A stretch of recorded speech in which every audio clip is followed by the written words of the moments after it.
संघ मनुष्य निर्माण का काम है, व्यक्ति निर्माण का काम है।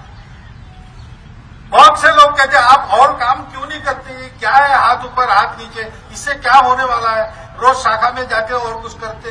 अरे भाई यही तो काम है सच्चे मनुष्य का निर्माण, सुभाष बाबू ने बताया। उसकी साधना करनी पड़ती है, उसकी आदत बनानी पड़ती है। मनुष्यता बुद्धि से सबको समझ में आती है, मन से सबको मान्य होती है, लेकिन मनुष्यता का व्यवहार करने के लिए सब मोह आकर्षण छोड़कर, स्वार्थ छोड़कर, जब जैसा चाहिए वैसा वर्तन करना, इसकी आदत लगानी पड़ती है। और इसलिए वो करना और सबको साथ लेकर चलना, सबने साथ मिलकर करना। हाथ ऊपर हाथ नीचे वगैरह करो, लेकिन सब लोग एक साथ करो। समता करो, लेकिन सामूहिक समता करो। आज आपने जो प्रात्यक्षिक किए और अच्छे करने चाहिए, उसके लिए अभ्यास करना पड़ता है, रोज शाखा आना पड़ता है। बहुत सरल है, इसलिए समय पर आके कर दिए, ऐसे नहीं होता है। सामान्य उठना बैठना भी आदत में आ जाए तब ठीक होता है। उत्कृष्ट रूप से सब मिलकर काम करना सीखे। सुभाष बाबू के शब्दों में विभिन्न क्षेत्र में संघबद्ध रूप से कार्य करना, यही संघ है, यही आदत है। और आगे सुभाष बाबू कहते, सच्चे मनुष्य का निर्माण का प्रयास हमारे भारतवासी किसी दिन भूले नहीं, किंतु हम भूल गए थे कलेक्टिव साधना या सामूहिक साधना। हम भूल गए थे कि राष्ट्र को छोड़कर जो साधना की जाती है उस साधना की कोई सार्थकता नहीं। ये सब क्यों करना है? संघ में ये सब हम क्यों करते? संघ का नाम बड़ा करने के लिए नहीं करते।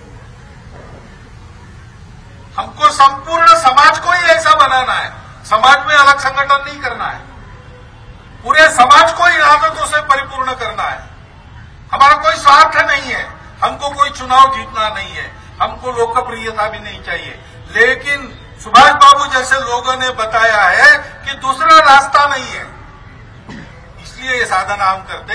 और केवल हम करते नहीं, हमको इसको सबसे करवाना है।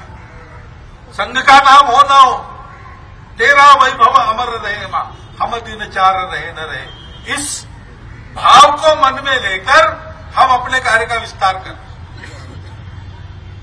और आगे नेताजी कहते हैं कि प्रत्येक राष्ट्रीय प्रतिष्ठान की उत्पत्ति देश की ऐतिहासिक धारा, चिंतन, आदर्श और नित्य नैमित्तिक जीवन की आवश्यकताओं से होती है।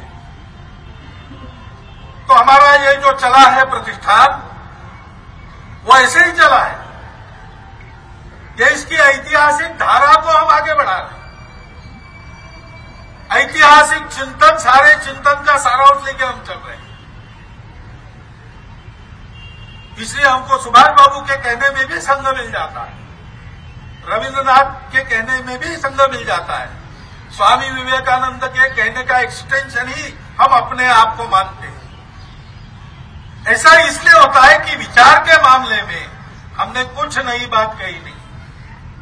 हमारे देश के लिए प्रामाणिकता से, निस्वार्थ बुद्धि से काम करने वाले सब लोगों ने जो अलग अलग शब्दों में कहा है, स्वतंत्रता के बाद के डॉक्टर वर्गीज कुरियन या डॉक्टर अब्दुल कलाम से लेकर तो हमारे स्वतंत्रता के पहले के सारे स्वातंत्र योद्धा ने जो कहा है सारांश में, उसी विचार को लेकर हम उसके अनुसार व्यवहार करने की गुणवत्ता उत्पन्न कर रहे हैं, क्योंकि ये देश के लिए आवश्यक है। ऐसा हमारे सब मनीषियों ने बताया है, सुभाष बाबू ने भी यह कहा है। और केवल कहा नहीं, उन्होंने वही किया। उस समय का एक काम था देश के स्वतंत्रता के लिए लड़ाई, लेकिन इस लड़ाई को करते करते उन्होंने भारत के मनुष्यों में कैसे कैसे मनुष्य उत्पन्न किए, वो अकेले नहीं, उन्होंने अकेले ने अपने सहयोगी अपने जैसे खड़े किए, जो आजीवन इस व्रत का निर्वाह करते रहे। एक दीप से जला दूसरा जलते दीप अनेक।